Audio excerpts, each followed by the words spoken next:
Bien, alors bah, écoutez, je vous souhaite la bienvenue. Je suis ravi d'intervenir avec Sandrine aujourd'hui. Donc, comme je vous le disais, cette vidéo est enregistrée. On va pouvoir comme ça envoyer le replay aux personnes qui n'ont pas pu venir ou si vous avez des passages que vous voulez revoir. Sachant que dans le replay, ce que je disais au premier d'entre vous, on va supprimer la partie questions-réponses qu'il y aura à la fin, de façon à ce que le replay soit concentré sur le webinaire. Alors, quand j'ai commencé à travailler avec Sandrine il y a quelques mois de ça, en fait, ce qui m'a frappé, c'est la quantité d'outils qu'elle pouvait utiliser en entreprise pour accompagner les entreprises dans leur développement et dans leur transformation. Et moi qui suis plutôt spécialisé dans les réseaux, en fait, je me suis aperçu qu'il y avait énormément de ces outils qui pouvaient être appliqués au réseau, donc de l'intérêt de faire ce webinaire. Alors, je vais me présenter rapidement et puis après, je vais laisser la parole à Sandrine. Bon, je m'appelle Jean-Christian Rivet, donc pour ceux qui ne me connaissent pas, donc, je suis dans l'Ouest, hein, je suis basé sur Niort. Et ma spécialité depuis 2001, que j'ai démarré mon activité en indépendant, c'est le travail sur la transformation numérique des entreprises. Et de plus en plus, ça s'est positionné sur les réseaux numériques. Donc, je travaille beaucoup sur les réseaux numériques, mais j'ai aussi une spécialité, c'est que je travaille sur la convergence des réseaux entre le numérique et les réseaux naturels et les réseaux professionnels.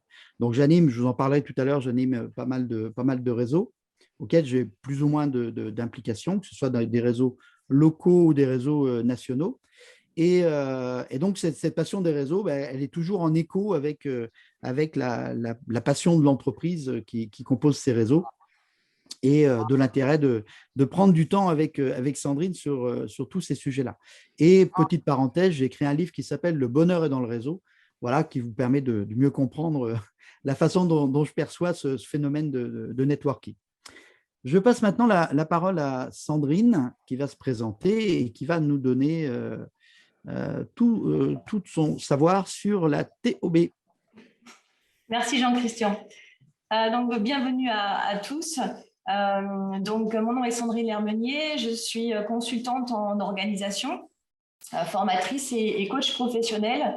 Et dans mon activité, j'interviens principalement auprès des PME industrielles, auprès des dirigeants et de leurs équipes, quand ils souhaitent mener des chantiers d'amélioration de leur performance ou conduire des projets de transformation avec une forte notion d'accompagnement au changement. Donc, dans le cadre de ce webinaire, je vais intervenir sur la première partie du webinaire pour vous présenter la TOB, la théorie organisationnelle d'Eric Berne, qui est donc un des outils dont parlait Jean-Christian tout à l'heure, et puis dont certains leviers sont applicables au réseau. Et dans un second temps, je me focaliserai sur la partie leadership, c'est-à-dire que nous dit la TOB sur le leadership qui peut être ensuite appliqué au réseau. Alors, en préambule, en fait, dans la théorie organisationnelle de Berne, TOB, Eric Berne, vous en avez peut-être déjà entendu parler, c'est un psychiatre canado-américain qui est le père fondateur de l'analyse transactionnelle. Donc, c'est peut-être une théorie des relations dont vous avez déjà entendu parler. Et puis, en 1963, il a publié un livre qui s'appelait « Structure et dynamique des organisations et des groupes » qui a plus ou moins passé inaperçu, jusqu'en 1975, où là, un autre Américain qui s'appelle Elliot Fox l'a sorti de l'oubli, dépoussiéré, et puis a pris tous ces concepts et les a modélisés pour qu'on puisse les utiliser dans le cadre de diagnostic d'organisation. Et aujourd'hui, c'est ce modèle-là qu'on utilise. C'est un modèle donc sociologique, systémique, qui permet de diagnostiquer les aspects dysfonctionnels des organisations pour pouvoir agir dessus avec efficacité. Donc, dans cette première partie, je vais survoler en fait les aspects de la TOB avec quelques exemples pour que vous compreniez, fassiez le lien avec peut-être votre contexte individuel. Donc, quand on commence à parler de TOB, la première chose à faire, c'est de définir de quel groupe on parle. Quel est le groupe qui va faire l'objet du diagnostic? Un groupe, on considère que c'est à partir de 3 personnes. Donc, parce que c'est à partir de 3 personnes qu'on peut commencer à observer des phénomènes de rejet, des phénomènes de coalition, de minorité ou de majorité. C'est en fait un groupe, c'est un système de personnes qui interagissent pour produire une activité dans un environnement donné. Et ensuite, une fois on va délimiter le groupe à partir de ses frontières. Donc, un groupe a au moins une frontière externe qui délimite en fait les gens qui appartiennent au groupe et ceux de l'extérieur, et une frontière interne qui, en l'occurrence, qu'on voit au milieu, c'est qui va délimiter la zone du leadership. Donc, il y a le leader et puis il y a les membres autour qui font partie du groupe. Donc, un exemple de groupe simple, parce que la TOB s'applique à tous les styles de groupe et d'organisation. Un groupe simple, par exemple, c'est une classe d'école. Dans une classe d'école, vous avez une frontière externe et puis une frontière interne, vous avez donc la maîtresse ou le maître d'école et puis les élèves autour. Ça, c'est un groupe simple. Alors, la théorie des organisations s'applique dans tous les groupes. Et en page suivante, je vais vous montrer que je l'ai aussi appliquée dans le cadre d'une mairie. Parce qu'il s'avère qu'à côté de mes activités professionnelles, je suis aussi adjointe au maire de ma commune. Et quand on a pris nos fonctions l'été dernier, eh bien, ça m'a semblé intéressant pour mieux comprendre comment ça fonctionnait, parce que ça n'a rien à voir avec une entreprise. Moi, je suis plutôt issue du privé. Et du coup, j'ai pu constater que la notion de frontière était vraiment très particulière.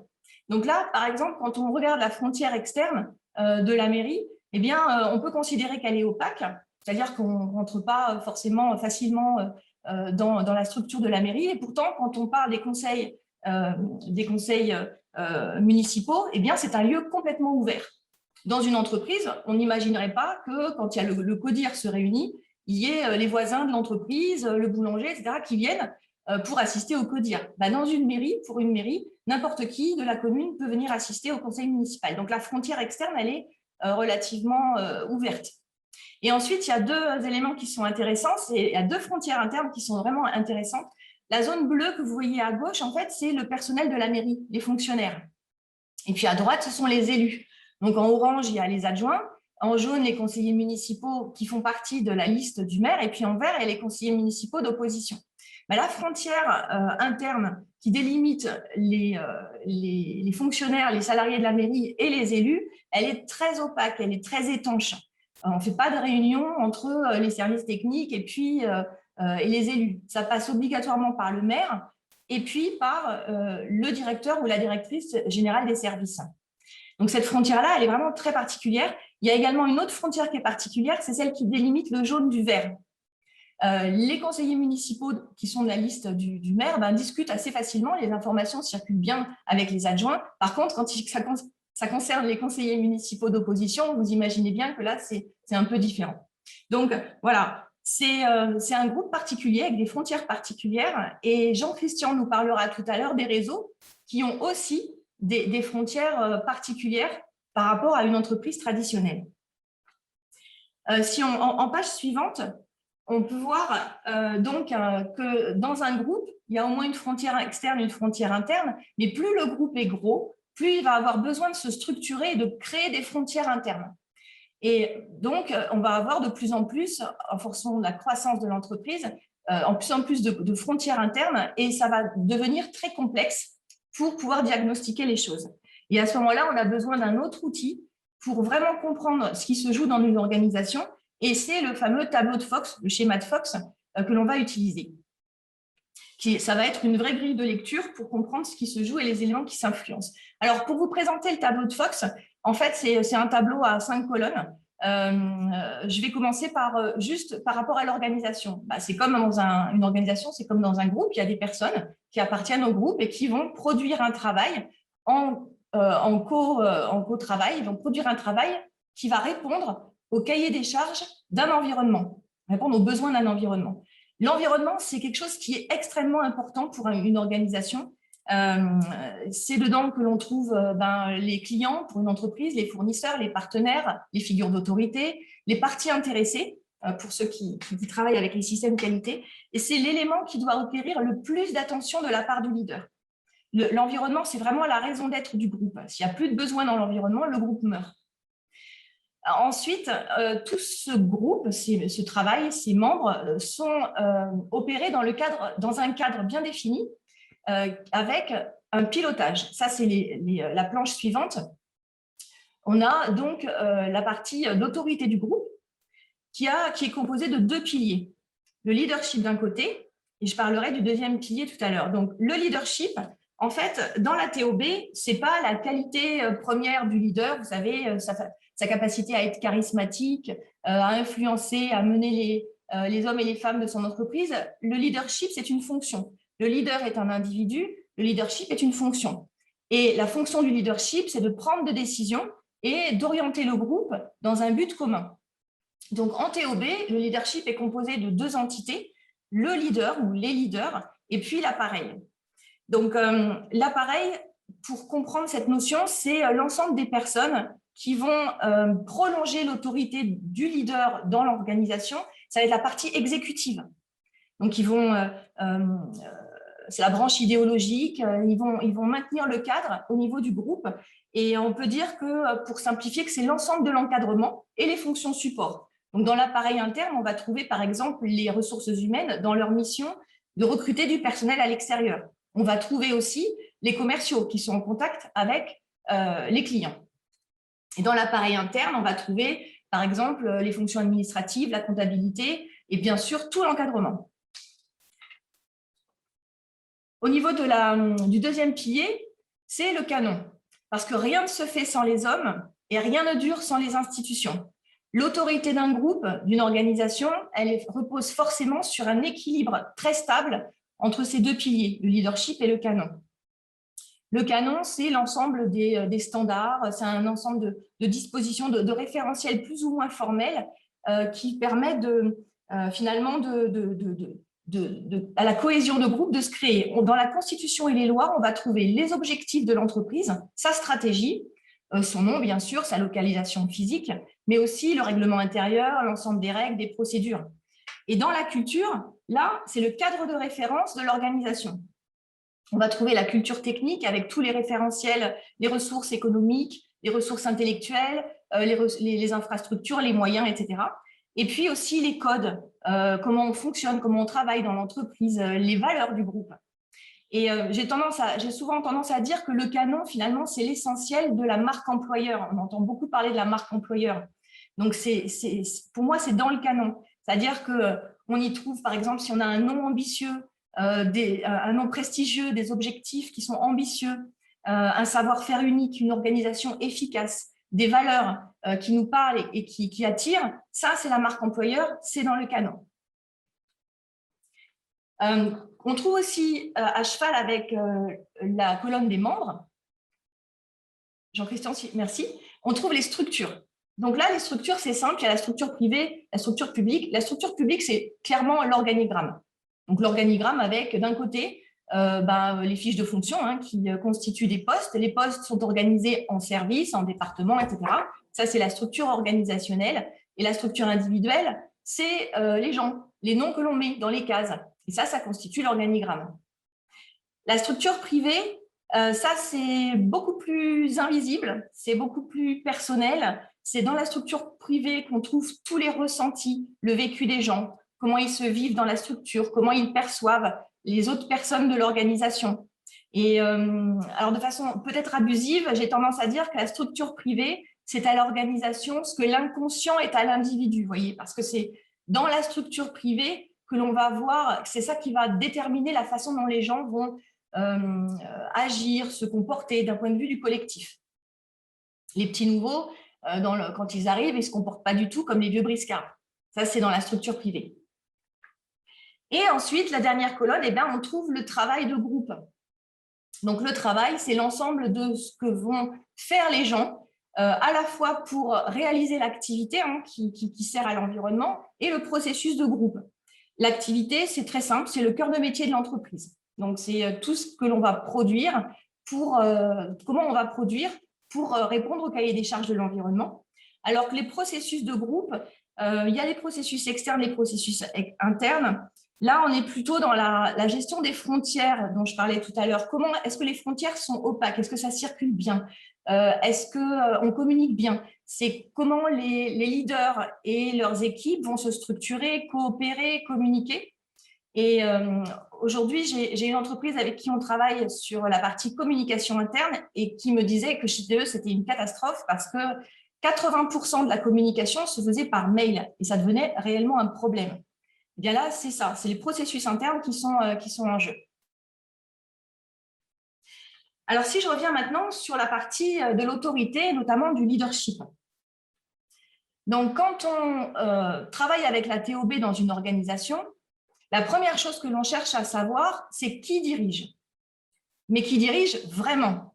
Parce que ce n'est pas forcément celui qui est en haut de l'organigramme, dans la case la plus haute, qui dirige vraiment. Il peut y avoir des personnes, son adjoint ou d'autres, qui ont beaucoup d'influence dans l'organisation parce qu'ils sont peut-être plus expérimentés, plus techniques. Et donc, on va écouter beaucoup plus facilement leur prise de décision et leurs conseils. Ça peut être aussi quelqu'un qui n'est plus dans la structure. Quand vous avez quelqu'un qui reprend une entreprise et que la personne qui l'a fondée avant est toujours là, arrive le vendredi pour aller à tous les accès dans l'entreprise, il arrive avec, par exemple, dans la mécanique, des petites pièces à fabriquer pour son usage personnel, il vient bousculer complètement les priorités d'ordonnancement de l'atelier. Eh bien, voilà, ça, c'est un leader qui n'est pas dans l'entreprise et puis pourtant qui a une influence. Et ça, c'est important de l'identifier.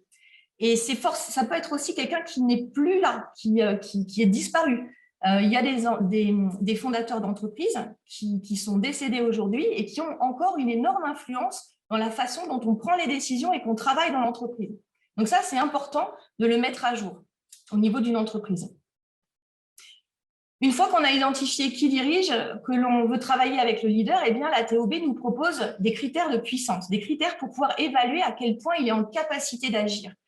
Il y a 3 critères de puissance du leader. Le premier, c'est est-ce que le leader sait gérer l'évolution de son environnement et est capable d'en adapter les standards pour pouvoir s'adapter du coup à ces évolutions d'environnement.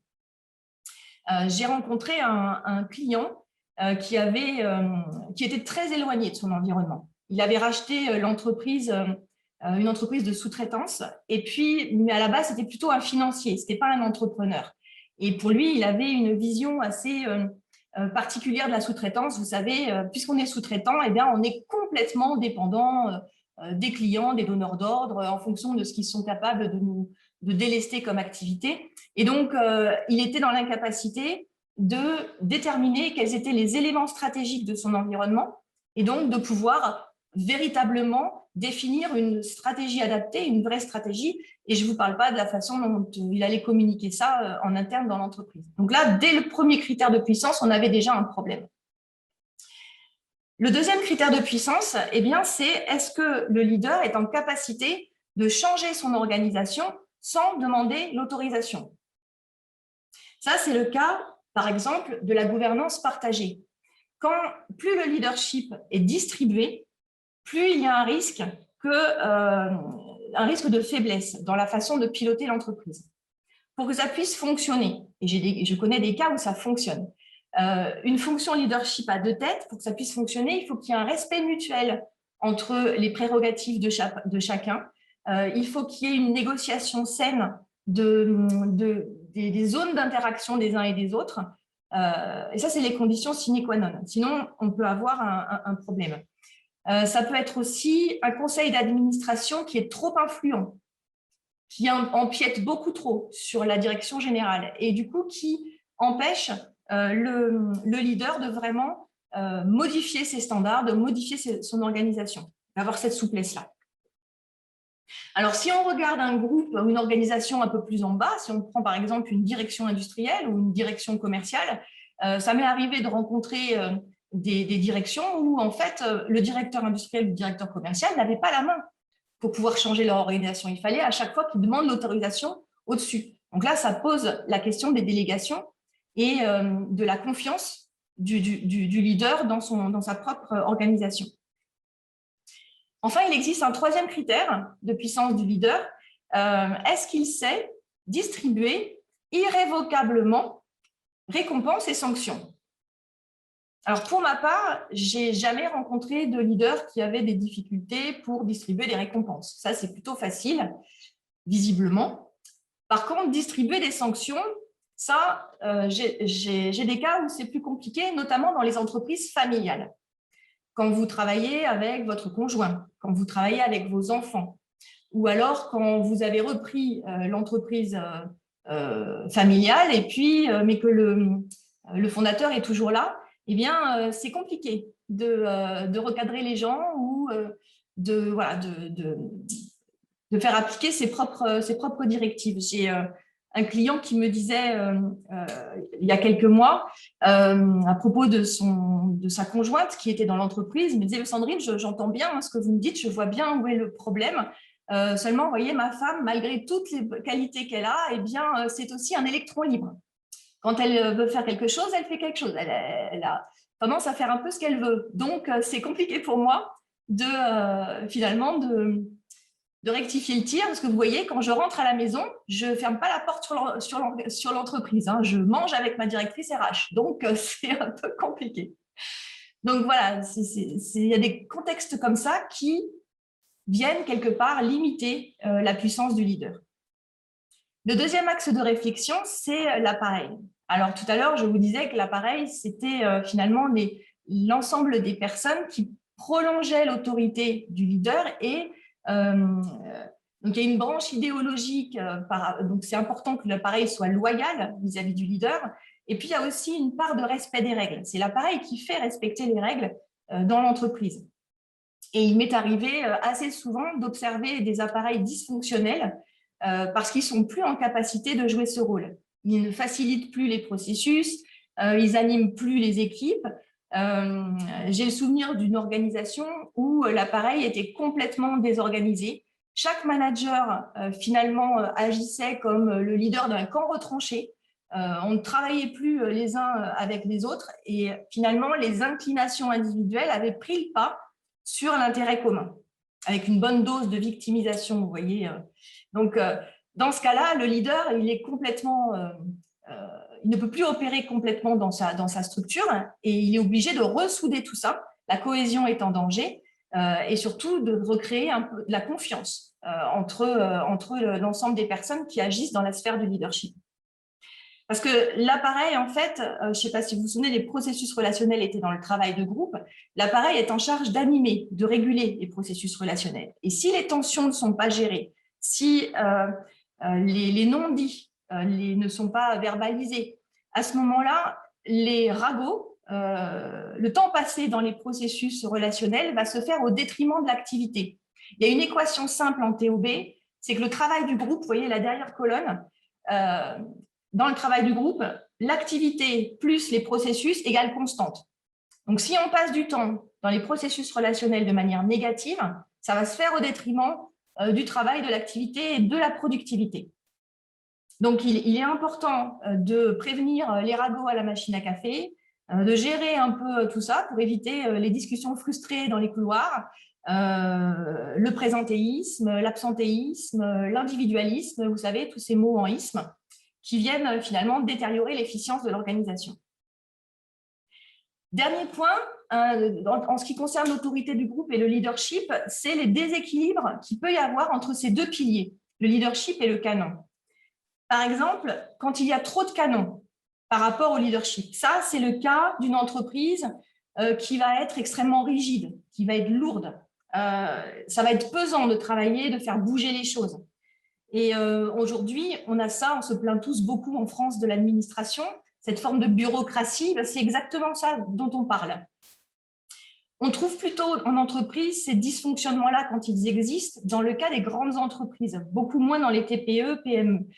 Encore que dans les PME, j'ai pu l'observer pour les PME qui sont en crise de croissance, passage de PME à ETI, où finalement les standards, le canon est plus du tout adapté au mode de fonctionnement.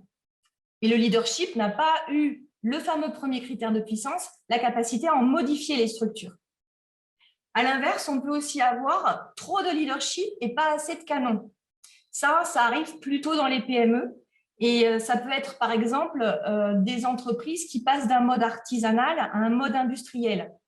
Avec, vous savez, ce patron qui s'est fait tout seul. Il a créé son entreprise dans son garage et puis petit à petit, il a grossi, mais il porte tout sur ses épaules. C'est lui qui porte toute l'entreprise, il y a beaucoup de leadership et très peu de structure. Tout passe par lui.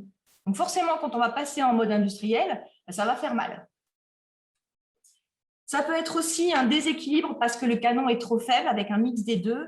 Et là, j'ai le cas d'un dirigeant qui est à la tête d'une PME de 160 personnes, donc c'est quand même une bonne structure, et qui se pose vraiment la question de son organisation. Et quand je lui ai demandé son organigramme, j'ai eu la surprise, j'avais jamais vu ça, de voir finalement un organigramme comme une toile d'araignée, vous voyez. Lui était au milieu, il y avait toute son organisation autour, et quand j'arrivais à décrypter qui faisait quoi, il se retrouvait avec un râteau de 15 personnes. Donc, on se retrouve avec un dirigeant complètement épuisé qui bosse 7 jours sur 7 et qui se dit « mais je ne vais jamais pouvoir continuer comme ça plus longtemps ». Donc là, visiblement, il n'a pas réussi à mettre en place des standards, des canons qui puissent permettre aux gens de travailler ensemble sans forcément passer systématiquement par lui. Donc ça, c'est un autre exemple de déséquilibre entre leadership et canon.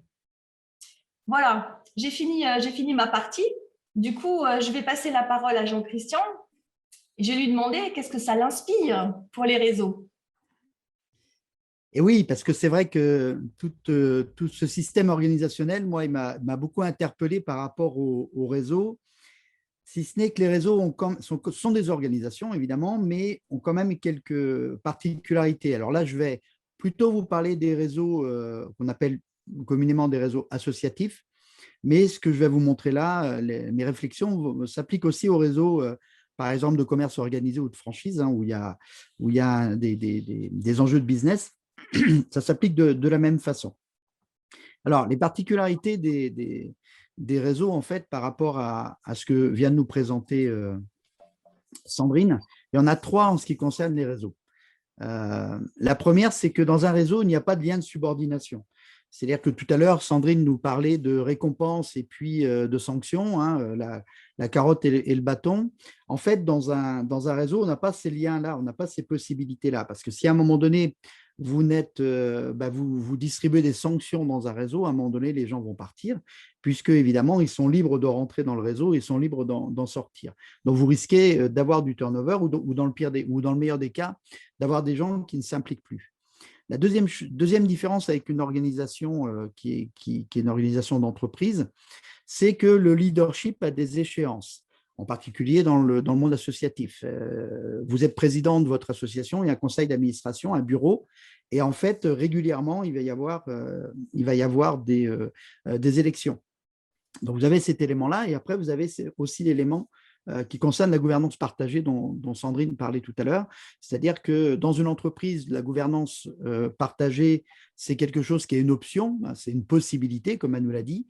Dans un réseau, en règle générale, surtout s'il est associatif, la gouvernance partagée, c'est un mode de fonctionnement, ce n'est pas une option. Et la troisième chose, c'est que les rôles se redistribuent en permanence. Dans une entreprise, souvent, chacun a son poste, chacun a sa fonction. Dans un réseau, on va avoir des personnes qui vont pas forcément être les mêmes pour organiser le premier événement de l'année, le deuxième événement de l'année, le troisième événement de l'année. Ça, c'est ce qu'on appelle les commissions dans les réseaux, dans les associations, et les commissions peuvent être occupées par des gens qui sont différentes. Et évidemment, ça, c'est en lien avec ce leadership et ces élections qui vont faire que les gens vont bouger. Donc ça, c'est vraiment 3 particularités des réseaux qui vont faire qu'en fait, on va être amené à avoir des leviers un petit peu différents pour gérer l'organisation que ce qu'on a dans l'entreprise. L'objectif, de toute façon, dans un réseau, c'est de rechercher l'implication des membres. C'est quand même souvent ce qu'on cherche à faire. Et là, on va avoir besoin de bien comprendre la façon dont ça fonctionne, un réseau. Je vous disais qu'il y avait les particularités tout à l'heure avec des choses qui sont plus mouvantes que dans l'entreprise, un peu moins figées, mais on a aussi un phénomène dans les réseaux qu'on a besoin de comprendre, qui est le phénomène des 90, 9 et 1. Il faut savoir que 90% des gens dans les réseaux, et c'est vrai, plus les réseaux sont grands, plus c'est vrai. 90%, c'est ce qu'on appelle une majorité silencieuse. Ce sont des gens qui vont consommer en fait le réseau, utiliser le réseau. Et parfois, d'ailleurs, ils se contentent d'écouter. Ils ne vont même pas forcément venir aux événements, mais ils vont écouter, faire de la veille, utiliser les réseaux en tant que consommateurs. La deuxième catégorie, qu'on estime à peu près en moyenne à 9%, c'est ce qu'on appelle les influenceurs. Ce sont les gens qui vont venir dans vos réseaux et qui vont à un moment donné s'impliquer pour donner un coup de main. Alors, c'est souvent les gens qu'on va voir sur les événements, justement, apporter leur pierre à l'édifice. Et puis, on a 1% des gens qui sont des leaders, qui sont des gens qui vont, alors, soit être dans la gouvernance, hein, soit élus, mais pas forcément. Vous avez des gens qui sont leaders dans le réseau sans forcément avoir été élus, mais qui, par contre, vont prendre des initiatives et vont, en particulier vers l'externe, vont être capables de faire connaître, par exemple, le réseau. Alors, c'est 99 et 1, c'est vrai que c'est lié un peu à la personnalité peut-être qu'ont les membres du réseau, puisqu'il y a des gens qui ont des tendances, enfin des comportements plutôt de leaders et d'autres qui sont plutôt des gens un petit peu moins, qui se rendent un peu moins visibles. Mais il faut savoir aussi que c'est lié à un contexte. Je vais vous donner un exemple. Moi, je suis dans différents réseaux. Et j'ai des réseaux dans lesquels je suis dans les 90%. Par exemple, je suis membre je suis labellisé par l'Association française des conférenciers professionnels, mais je suis utilisateur des services, donc je suis présent, mais par contre, je n'ai pas d'action particulière auprès de ces gens-là. Il y a d'autres endroits, par exemple, où je suis influenceur. Je fais partie du conseil d'administration, par exemple, du cluster numérique qu'on appelle le SPN, où je suis aussi un membre actif, par exemple, dans une troupe de théâtre. Voilà, ça, c'est des endroits où je vais un peu plus m'impliquer. En revanche, en ce qui concerne mon réseau plus agile, dans lequel on est tous les deux adhérents avec Sandrine, ce réseau-là, c'est un réseau que j'ai créé, j'en suis président, donc je fais partie du leadership. Pareil pour mon réseau Jouer Collectif, par exemple, dans le cadre duquel on organise ce webinaire. Jouer Collectif, c'est moi qui l'ai créé, c'est pareil, c'est moi qui l'anime. Et je suis entouré là aussi d'influenceurs. Donc, vous voyez, selon la situation dans laquelle vous êtes, vous pouvez avoir une de ces positions de vie-là, une de ces positions-là. Et donc, dans votre réseau, eh bien, c'est à vous de voir comment vous allez pouvoir faire évoluer les gens par rapport à ces différentes positions. Donc, ce qui fait que quand vous dessinez, si on reprend les cercles que nous a montré tout à l'heure Sandrine, si je reprends la plupart des réseaux, vous avez le CA, le bureau, le président, trésorier, etc., qui sont généralement au centre. Vous avez une première petite frontière interne qui sont les membres qui sont impliqués, même s'ils ne sont pas dans la gouvernance. Après, vous avez les adhérents qui animent ponctuellement le réseau, et puis après, vous avez les autres membres du réseau, donc cette fameuse majorité silencieuse. Et ensuite, vous avez la frontière vers l'extérieur. Et c'est ce qui fait dire parfois, vous avez peut-être entendu cette expression-là, quand on organise un truc dans notre asso, c'est toujours les mêmes qui s'y collent. Mais en fait, c'est ça. Et on croit que c'est une fatalité, alors qu'en fait, on a des leviers qui vont nous permettre justement de faire rentrer un maximum de gens dans les membres impliqués. Nous, par exemple, dans Plus Agile, nous, on a inversé la tendance. On a 90% des gens dans le réseau Plus Agile qui sont impliqués, alors à différents niveaux, mais qui vont, par exemple, quand on participe à un salon, on a quelquefois pris des stands sur des salons, eh bien, pratiquement tout le monde s'implique dans ce projet-là. Quand on organise des événements comme les 4 heures pro, où on fait des conférences, des ateliers sur une demi-journée ou une journée en présentiel, eh bien là, c'est pareil. La plupart des gens sont présents. Donc, on a vraiment beaucoup de gens impliqués, mais tout simplement parce qu'on a activé des leviers qui ont beaucoup à voir avec ce que nous a montré Sandrine. Donc, ça veut dire qu'un des éléments à comprendre dans le réseau, c'est que le membre, l'adhérent, je ne sais pas le terme qu'on peut lui donner, quand on anime, en fait, on doit le mettre dans 2 positions. Une première position qui est une position interne, c'est ce que nous a expliqué tout à l'heure Sandrine, où là, il va y avoir des choses liées justement au canon, toutes ces choses-là. Et puis, de temps en temps, on doit aussi, en tant que leader, eh bien, être capable de mettre le membre en externe, c'est-à-dire en faire un petit peu un client du réseau, et ce qui va nous permettre, par exemple, de recruter des nouvelles personnes. Donc, sans rentrer dans les détails, il faut savoir que le leadership, en fait, il va avoir ces 2 actions-là, des actions à destination du marché, donc interne, et donc il va considérer les membres comme internes au réseau. C'est ce qu'on va avoir, par exemple, quand on organise nos événements, les 4 heures pro, qu'on va être sur un salon. Et puis, il y a d'autres actions où finalement, on va animer des choses, mais en interne. Et comme on va animer en interne, eh bien, on va considérer les membres de notre réseau comme des clients, un petit peu comme des clients externes. Et souvent, c'est le leadership, c'est la gouvernance. C'est ce qu'on va voir, par exemple, sur une assemblée générale qui va, à un moment donné, presque faire sortir les membres je dirais, d'un point de vue philosophique, faire sortir les membres et essayer d'amener ces membres en fait à participer comme s'ils étaient clients de la structure. Pourquoi? Parce qu'en fait, les objectifs qu'on va avoir en tant que leadership, ça va être d'attirer des gens dans notre réseau, de les fidéliser et de les impliquer. Donc, c'est pour ça qu'on va travailler à la fois sur l'interne et sur l'externe. Ce qui va faire qu'on va être amené à toujours chercher à donner du sens à notre réseau et à faire cohabiter les objectifs individuels et les objectifs du collectif.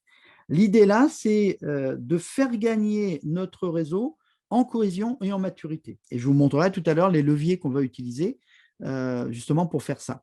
Le premier niveau de maturité, c'est le fait d'être capable de créer une espèce de cohésion en termes de relations, que les gens déjà s'entendent bien, de créer des situations dans lesquelles les gens vont pouvoir communiquer entre eux et se retrouver régulièrement. Donc ça, on arrive à avoir ça assez souvent dans les réseaux, avec la réunion mensuelle, avec une lettre d'information interne, etc., etc. Le deuxième niveau, ça va être, donc là je parle plutôt de réseau professionnel, ça va être la fameuse recommandation, c'est-à-dire que les gens soient capables de parler à l'externe des personnes avec lesquelles ils sont. Donc, de se recommander. Alors, on a des réseaux business. J'étais jeudi, par exemple, dans le réseau Aura, qui est un réseau business sur Tours, Poitiers, enfin, dans cette zone-là. Et justement, un des objectifs, c'est que les gens puissent communiquer sur ce que font les autres membres. Je sais qu'il y a par exemple ici il y a quelques personnes qui sont dans les réseaux comme BNI, par exemple, ou Carbao. Donc, ça peut être le genre de fonctionnalité que vous pouvez mettre dans votre réseau. Mais ça, on voit bien que c'est un niveau de maturité supplémentaire, puisque ça veut dire sous-entend que les gens se connaissent bien. Le troisième niveau de maturité, c'est un niveau de collaboration. Et ça, c'est ce qu'on a mis en place au niveau le plus agile, c'est d'essayer de faire qu'on va aller travailler ensemble, soit sur de la collaboration d'événements internes qu'on va organiser, des formations internes ou externes avec, par exemple, les conférences, mais de la collaboration aussi dans le fait d'intervenir ensemble chez des clients, qui va faire qu'on va là apprendre à se connaître sur le terrain et dans le travail. Ce qui va amener ensuite un niveau qu'on appelle la co-conception, c'est-à-dire notre capacité à créer, pourquoi pas, des offres ensemble ou de créer des offres ponctuelles, comme par exemple avec Sandrine, on s'est dit, bah, tiens, on pourrait animer ensemble un webinaire. Je l'ai fait avec notre membre du réseau de Plus Agile, par exemple, avec Claire Goutine, avec Agnès Chauveau, ou avec Eric Allard. Donc, il y a des personnes comme ça avec qui on va pouvoir co-concevoir aussi, pourquoi pas, des offres. Et puis après, il y a la notion de co-développement, où là, ça va se rapprocher de ce qu'on peut avoir dans les entreprises, puisque là, d'un seul coup, on va essayer de développer ensemble son business, développer ensemble son activité, et donc là, pour le coup, avoir des vraies actions, par exemple commerciales ou de communication. Donc, pour faire ça, on a vu qu'il y avait des leviers par rapport à la structure de la TOB dont nous a parlé Sandrine, et j'ai essayé de traduire ça en termes plus culture de réseau, et pour voir quels étaient les leviers que nous, on pouvait utiliser dans ce contexte qui était un contexte, comme je vous le disais, non hiérarchique, sans subordination, avec des gens qui peuvent rentrer ou sortir, avec un leadership qui va être remis en cause, dans le bon sens du terme, avec des élections tous les 2, 3, 4 ans dans la structure. Donc, qu'est-ce qu'on va pouvoir, nous, utiliser dans les réseaux qui s'inspirent justement de la TOB? Alors, j'ai utilisé un schéma que j'ai découvert par l'intermédiaire de quelqu'un qui s'appelle Vincent Lénart, que certains ici connaissent, hein, qui est une des personnes qui a apporté en France il y a pratiquement 40 ans le coaching. C'est quelqu'un qui a pendant très longtemps été en responsabilité au niveau européen, justement en analyse transactionnelle. Donc, c'est quelqu'un qui est très proche des travaux de Berne. Et Vincent, en fait, il avait mis en place un outil qui est un outil qui permet de cartographier un petit peu les leviers de la culture d'une entreprise ou d'une organisation, et là, en l'occurrence, le réseau. Et on retrouve d'ailleurs ce schéma dans un de ses ouvrages qui s'appelle Responsable porteur de sens, hein, que je vous recommande vraiment, qui est un peu technique, mais qui est vraiment un bouquin passionnant. Donc, la première chose qu'on a besoin de vérifier et de cultiver dans notre réseau, c'est la notion d'avoir des valeurs communes.